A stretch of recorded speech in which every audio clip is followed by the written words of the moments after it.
Saksakallan gunarnavasya Vande Guru Sri Charanaravindan.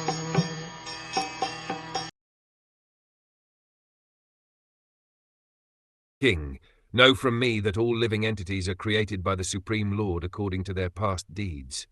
This includes Brahma and his sons like Daksha, the periodical heads like Vaivasvata Manu, the demigods like Indra, Chandra and Varuna, the great sages like Phrigu, Vyasa and Vasishta, the inhabitants of Pitraloka and Siddhaloka, the Charanas, Gandharvas, Vidyadharas, Asuras, Yakshas, Kinnaras and angels, the serpentines, the monkey-shaped Kimpurusas, the human beings, the inhabitants of Matraloka, the demons, Pishakas, ghosts, spirits, lunatics and evil spirits, the good and evil stars, the goblins, the animals in the forest, the birds, the household animals, the reptiles, the mountains, the moving and standing living entities, the living entities born from embryos, from eggs, from perspiration and from seeds, and all others, whether they be in the water, land or sky, in happiness, in distress, or in mixed happiness and distress.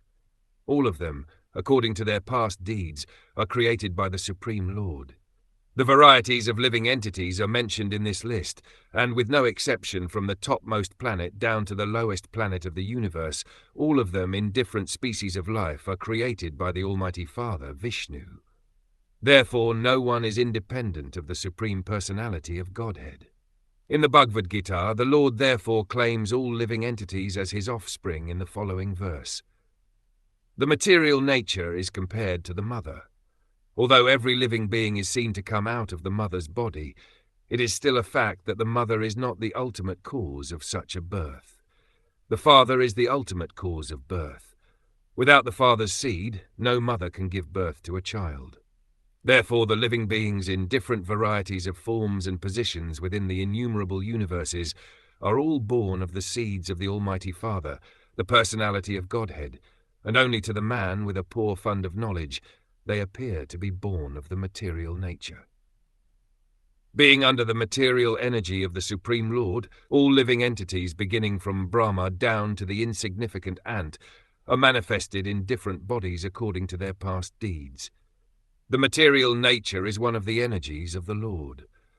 The material nature is inferior in comparison to the living entities, the superior nature. The superior nature and inferior nature of the Lord combine to manifest all universal affairs. Some of the living entities are relatively happy in better conditions of life, whereas others are in distressed conditions of life. But factually, none of them are actually happy in material conditional life. No one can be happy in prison life, although one may be a first-class prisoner and another a third-class prisoner. The intelligent person should not try to be promoted from third-class prison life to first-class prison life, but should try to be released from the prison altogether. One may be promoted to first-class prisoner, but the same first-class prisoner is again degraded to a third-class prisoner in the next term. One should try to be free from prison life and go back home, back to Godhead. That is the real goal for all types of living entities.